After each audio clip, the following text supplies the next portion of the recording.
Good morning, everyone. I'm Deidre Henderson, the Lieutenant Governor. Welcome to our press conference. Appreciate you participating. I just have a few words to say, and then I will introduce who everybody is waiting to hear from. And this is my first week of attending Unified Command meetings, and I've been really impressed with the professionalism and the sincerity and the hard work of everybody who's participating, who are working day in and day out to make sure that the people of the state of Utah are safe and that they have the resources that they need. My role moving forward is going to be to support Governor Cox in his objectives, to make sure that they're met in every way possible to be his support, and to make sure that all of our vaccine doses are administered each week. To that end, Governor Cox has asked me to visit sites throughout the state of Utah in the next couple of weeks to see how vaccine administration is going, to see what state resources are needed to remove barriers and make sure that there is a smooth administration process of vaccines. And thank you to our media partners for your efforts to help people understand this pandemic and how the public can stay safe. There's some unsung heroes that I want to acknowledge this morning. We need to recognize. Even though we make so much information available on the coronavirus website, sometimes there's just no substitute for a human voice. Early in the pandemic, we worked with the Utah Poison Control Center to establish a hotline. That hotline is available 24/7 to answer your questions about COVID-19. Yesterday, the hotline hit an important milestone. They received their 200,000th call. Just to be clear, now they've received 205,341 calls. And since March 2020, the hotline has received an average of 655 calls every single day. A team of trained, caring operators answer questions on everything you can think of, from how long you should quarantine to finding a testing location, and questions about vaccine safety, effectiveness, and who can get vaccinated right now. The hotline is also able to help our healthcare providers with questions and do patient follow-up if it's needed for vaccine side effects. This hotline is also available to help callers in more than 100 languages. So we want to give our sincere thanks to the Utah Poison Control Center for their assistance. Now, we're going to hear from Governor Cox, who will be followed by Dr. Angela Dunn, our state epidemiologist.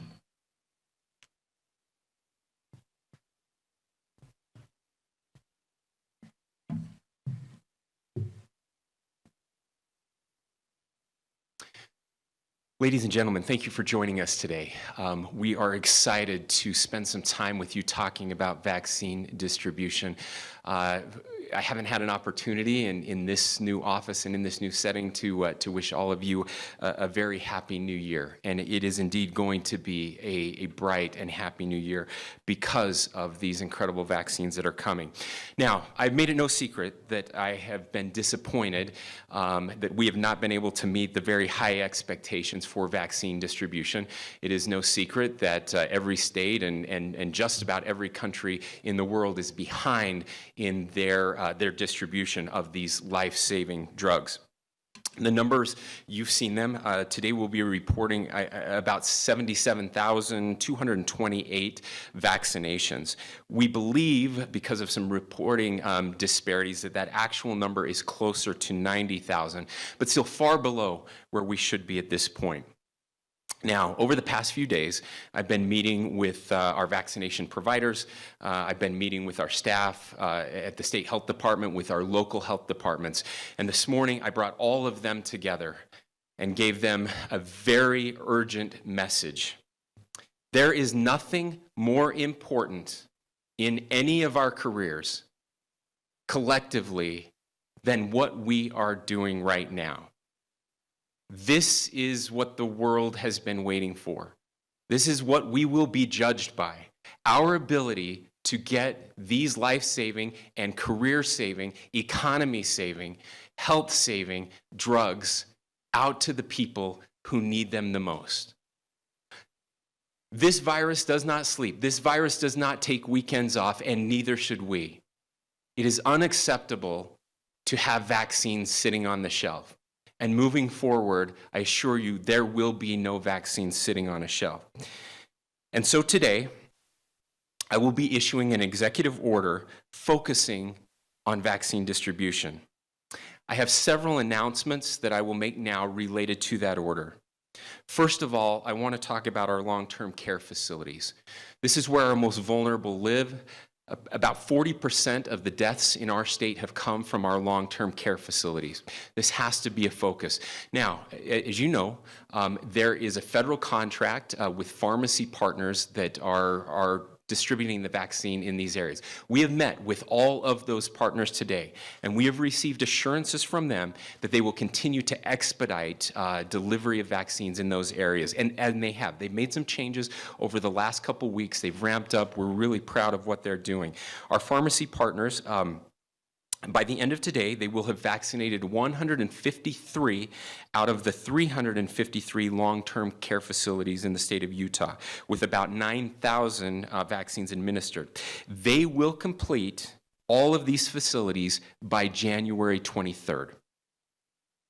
Next, reporting discrepancies. Every facility will report at 7 a.m. every morning the doses administered in the past 24 hours. Vaccines will be distributed within the week they are received. Organizations that fail to meet that goal will have their allocations reduced, and extra doses will be taken and redistributed. Next, now this is not new, this has been there, but it has not been well publicized. If you have had a positive COVID-19 test in the past 90 days, you should not receive a vaccine. Now, I believe that number should be 6 months, and we will be working with the CDC to change that recommendation.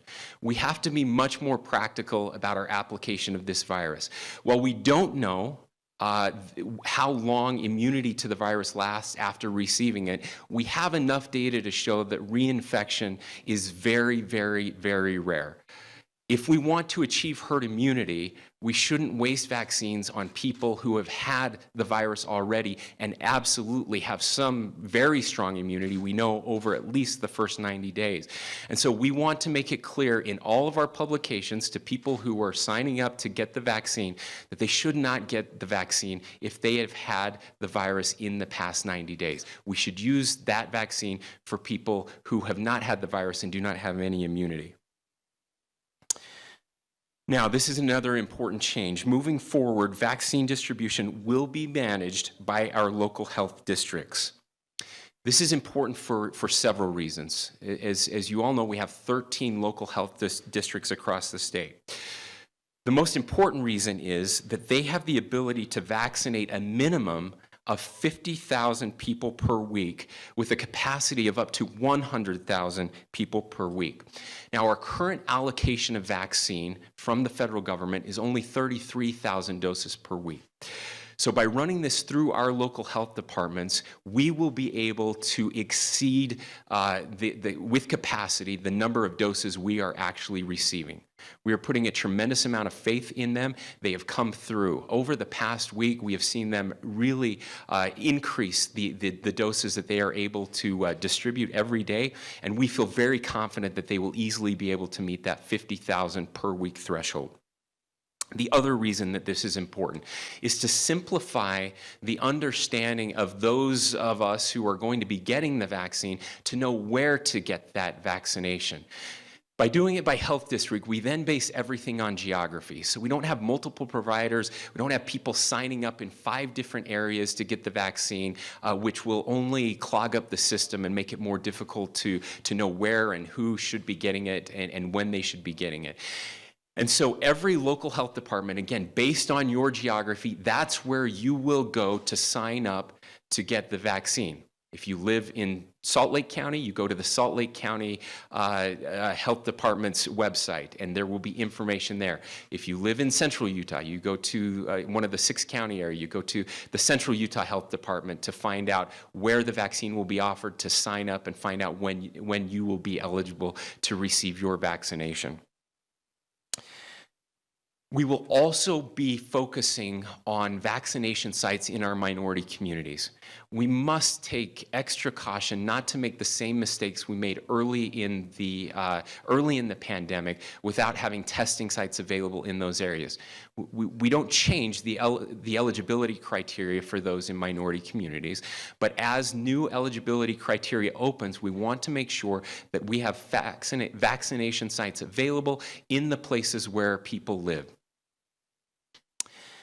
Now, I'm very pleased to announce that starting on Monday, January 11th, our 50,000 Utah teachers and in-person staff will be eligible to receive the vaccine. We are encouraging districts to prioritize those teachers and frontline staff by age and comorbidities to make sure that during the next week, those that are again over the age of 65, those that have underlying health conditions, get the vaccines first before a healthy 25-year-old. So we're encouraging teachers, we're encouraging districts to make sure and get the vaccines, prioritize those that are most vulnerable first. Again, that will start next week. We will vaccinate as many teachers as we possibly can during that week. And then, starting 1 week later, on January 18th, every Utahn age 70 or older will be eligible to receive the vaccine. This is a very large population, about 240,000 Utahns, and we recognize that it will take several weeks to get all of them vaccinated. We have to choose between two different problems. One problem being very narrow groups of people that are eligible, showing up when they can, and having vaccines sitting on a shelf, versus having too much demand and not enough vaccine. This is not a difficult choice, it's an easy choice. We will always choose the latter. You will need to schedule with your local health department. Scheduling will begin next week. Now, we expect every local health department will run out of vaccine every week, which means, again, that it will take several weeks to get this entire population vaccinated. By the end of February, every person in this category that wants a vaccine should have one. Now, that includes our teachers as well. Again, we will vaccinate as many teachers as we can over the next week, and then local health districts will set aside some of that vaccine to make sure we're vaccinating teachers and our population 70 years old and older. Following that, we will then move to age 65 and some underlying health conditions that will be announced later.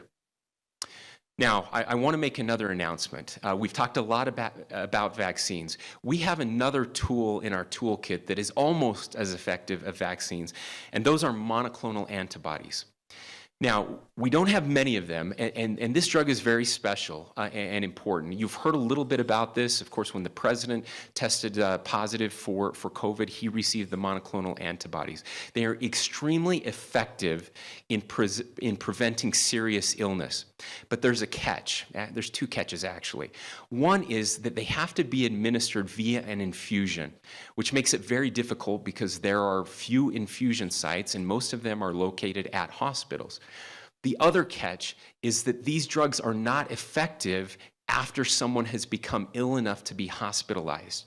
And so we're in this catch-22 that the drugs that need to be administered to those to prevent them from getting sick are located in the places where people only go when they get very sick. We have to change that. We have received over 5,000 of these treatments from the federal government. To use this resource more effectively, as of today, I have asked our Department of Health, and we'll be ordering that we make some changes there. We are going to focus all of those doses specifically on our long-term care facilities with a combination of fixed sites and mobile infusion teams that will immediately head to a long-term care facility whenever an outbreak occurs. So again, in a practical standpoint, anytime we have an outbreak in our long-term care facilities, which again, where approximately 40% of our deaths occur, our mobile infusion teams will go directly to that long-term care facility, distribute the drug via infusion to those that have immediately tested positive. This will do more to prevent hospitalizations and to prevent death than anything else we could do short of the vaccine and the second dose of the vaccine. Now, these are changes we're very excited about, ladies and gentlemen. They are changes that will save lives. These are changes that will get us back to normal sooner. These are changes that will simplify the process and make it easier for all Utahns to know when they can get the vaccine, where they can get the vaccine, and to make sure that they are getting the vaccine and vaccines are not sitting on the shelf. We're excited about this new year. We're excited about the opportunities that lie ahead. Unfortunately, this disease is surging again. We are seeing a post-holiday surge. We have to do more. The fundamentals still apply, my fellow Utahns. Wear a mask, physically distancing, testing, contact tracing. All of those things are still important for us to arrest the spread of this virus until we have vaccines distributed to everyone in the state. Now, thank you for all that you're doing. I want to thank our incredible vaccine partners. They have recognized when we've made mistakes. They've made important changes, and we're so optimistic moving forward. Now, it's my pleasure to introduce to the podium Dr. Dunn.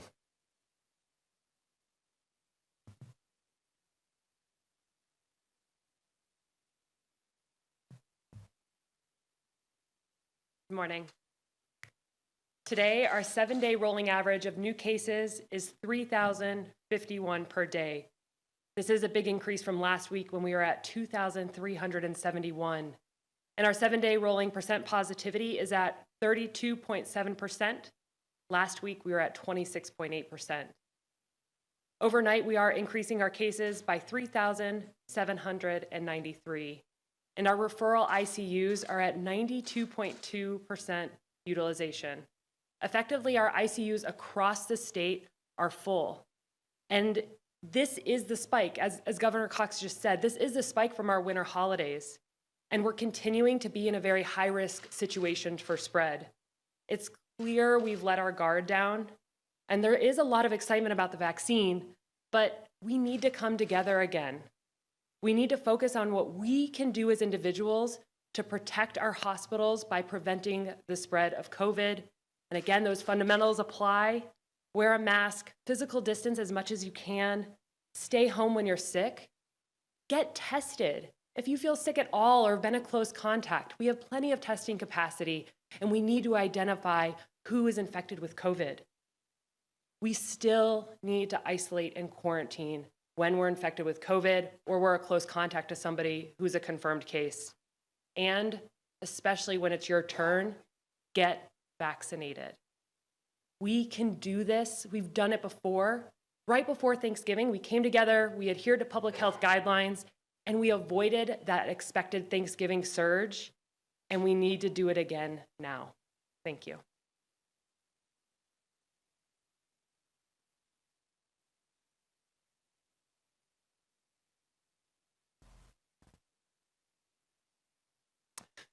Okay, ladies and gentlemen, we're happy to answer any questions that you might have about today's announcements.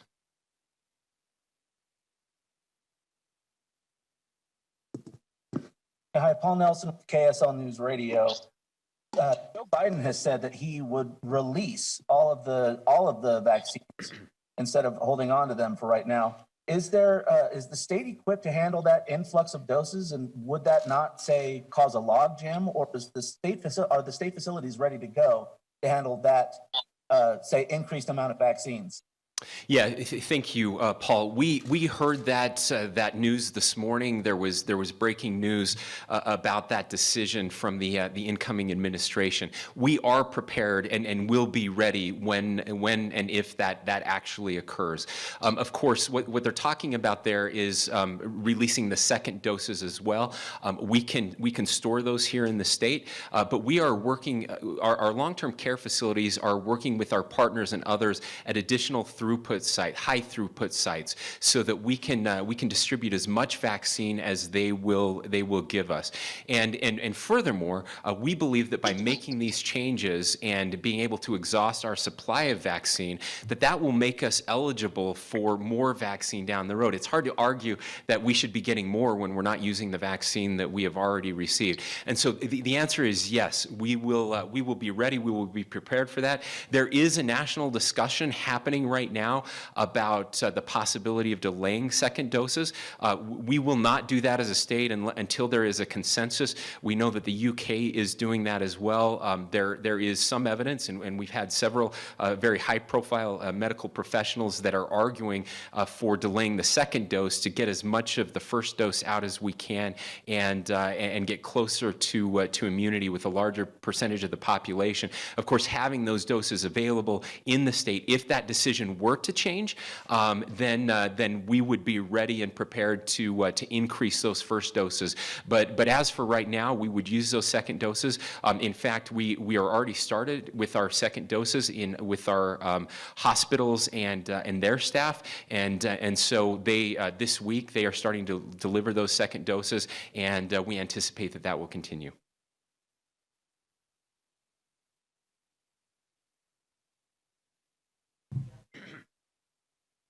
Hello, good morning. This is Sebastian from Univision. This question is going to be for Governor Cox. I'm going to make the question in Spanish. If Governor Cox would answer me in Spanish as well, would be great. Gobernador, ¿para cuándo calcula que estaría listo, según el plan de vacunación, cuándo podríamos todos, el 100% de la población de Utah, recibir una vacuna? ¿Y cuál es su mensaje para la comunidad hispana ahora que tenemos esta esperanza de que la vacuna está cerca? La comunidad hispana, una de las más afectadas en el estado. Bueno, gracias, Sebastián. Esperamos tener la vacuna por toda la población de nuestro estado por el abril o mayo en este tiempo. Depende en las vacunas diferentes que podemos recibir. Ahorita tenemos 2 vacunas diferentes. Esperamos en marzo tener 2 más y muchas más vacunas aquí para toda la población. Esperamos por la primavera y entrando en verano. Y el mensaje que tengo para la población latina es la misma para todo el estado. Es que es un mensaje de gozo, de paciencia, pero es un mensaje de esperanza más que nada, que en los días y semanas y meses que vengan, que tendremos la oportunidad de recibir esas drogas tan poderosa que pueden cambiar nuestras vidas, que podemos guardar la vida y la salud de las personas, y también que nuestro trabajo y la economía pueden seguir adelante.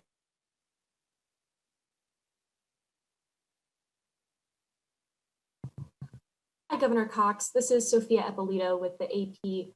I have a question for you about actually managing this disease right now. Obviously, we talked a lot about vaccination, but today we've seen a 7-day percent positivity rate of 32.7%, which, as you all know, is extremely high. And I'm curious, I know testing has been expanded, but is there an idea of how many people we'd need to be testing every day or every week to get a number like that under control and to get a sense of how bad the virus spread is?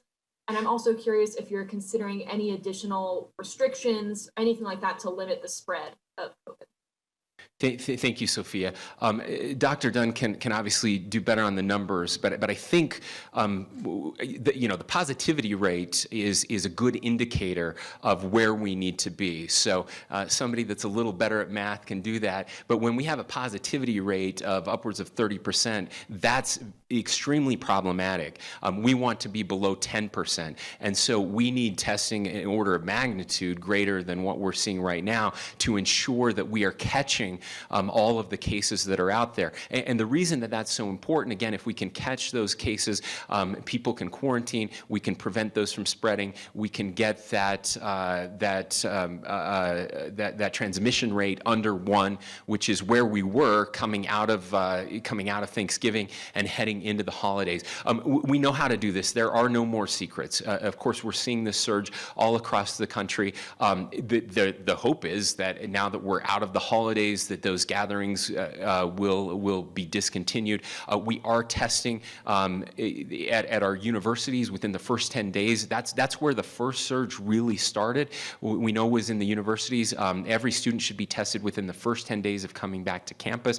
We've expanded testing in our high schools. A great example of this at our high school and middle school. This week, they have opened up testing sites for everyone in the community. Anybody can come and get tested. And so we bought testing supplies, over 1 million new tests, so that we could be prepared for a moment like this. And so, as Dr. Dunn has said, we need everyone to get tested who has been in close contact with someone who has tested positive for the virus.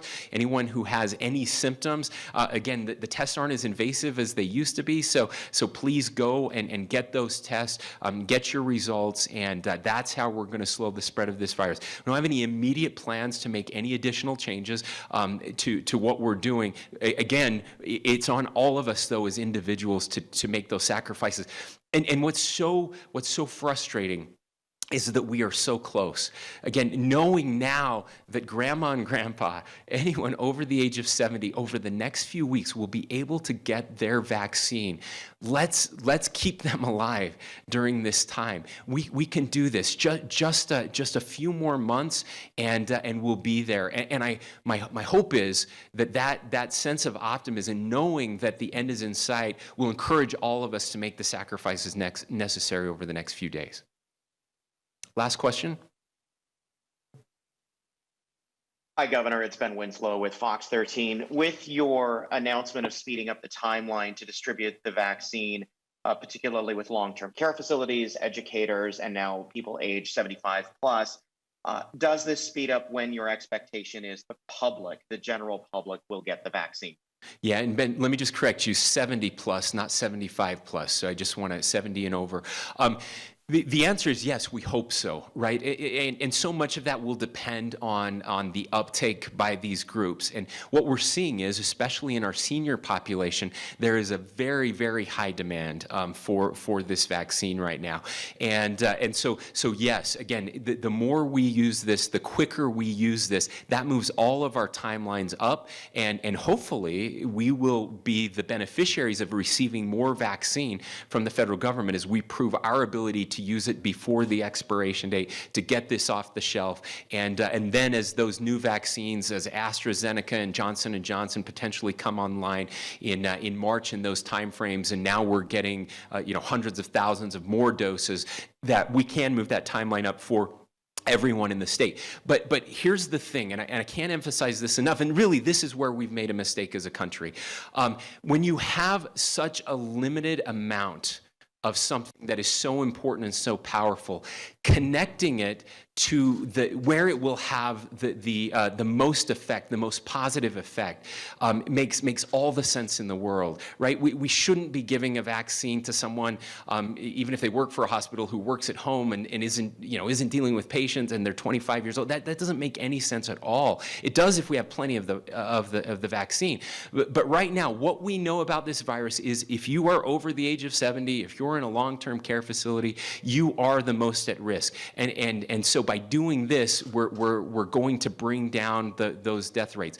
Next up will be people over the age of 65 and people with those underlying comorbidities, because we know, again, we have enough data on this virus to know who is the most affected. And by being smarter and quicker about getting it to those affected populations, we get closer to back to normal than we would if we were just randomly doing this or doing it based on industry or employment or some of those other categories that again may make sense on paper but don't make any sense in practicality. So this is a critical change. We're excited for this change. By the way, we have buy-in from all of our providers. Everyone agrees that this is the direction we need to go. I was able to speak with the President of the Senate, the Speaker of the House. They fully endorse this plan moving forward. It's good for Utah. It's good for the people of this state, and it's going to be good for all of us as we go forward. Thanks again to all of you for helping us get the word out. We will be signing that executive order very shortly in the next few minutes. We'll get a copy of that out to each of you, but we're off to a good start in January as a state, and we're looking forward to great things to come. Thank you so much.